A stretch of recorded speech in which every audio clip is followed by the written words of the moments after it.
حضور بعض اوقات نماز میں حضور قلب نہیں ہوتا، بعض اوقات ایسے دماغ پہ کبھی کوئی اور اکثر لوگوں کا تو ہر وقت یہی جھگڑا رہتا ہے حضور قلب کا. آپ نے بعض اوقات کہا شاذ کے طور پر ہوتا ہے ایسے.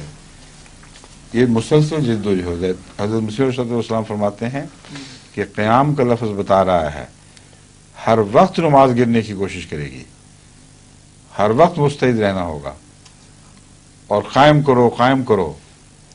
تو اتنا دفعہ خدا نے قائم کرو فرمایا. اگر یہ بعض اوقات کی بات ہوتی تو اتنی ضرورت کیا تھی اتنے دفعہ قیام کہنے کی؟ کیسے حاصل کرنے کے لیے کیا طریقہ کار؟ ایک تو کوشش کرنی چاہیے، جدوجہد. اس طریقہ کار کے متعلق میں خطبوں میں ذکر کر چکا ہوں پہلے بھی. اصل آخری وجہ یہی ہے توجہ کے ٹوٹنے کی کہ دوسری توجہات سے زیادہ دل لگا ہوا ہے، اور اس توجہ میں وہ لطف نہیں ہے جو دوسری توجہات میں ہے. اس لیے اصل مرض کا علاج ہونا چاہیے، یا پھر جیسے مسیح شاہ نے فرمایا ہے کہ کوشش کر کے زور لگاؤ تو رفتہ رفتہ دل لگ جائے گا.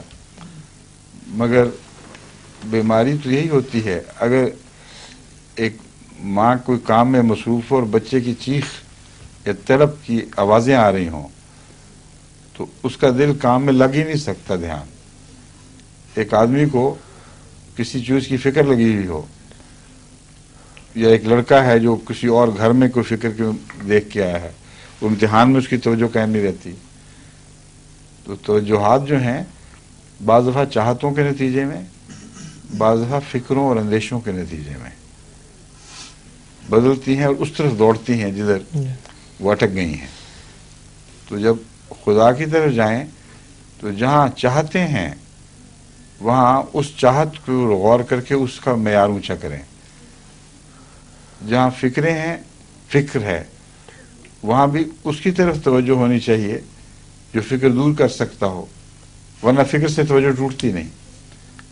اب اگر اچھا ڈاکٹر آ جائے بیمار کے بعد تو اچانک ماں کی توجہ ڈاکٹر کی طرف ہو جائے گی.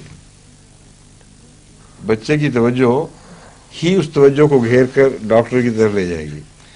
تو جب آپ کہیں گے ایا کا نعبدو تو جو فکریں آپ کو کھینچ رہی ہیں بار بار وہاں وہ اکٹھی ہو جائیں گی مخاطب کے ساتھ کہ الحمدللہ خدا تو آ گیا اب ہے، اب یہ فکریں ہیں میری، ان کا تو علاج کر.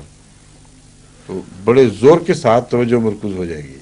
مختلف طریقے ہیں، ایک نہیں، بے شمار مسائل ہیں جو نماز کو گرانے میں کوشاں رہتے ہیں، اور انہی کے مطابق ان کے حل بھی الگ الگ ہیں.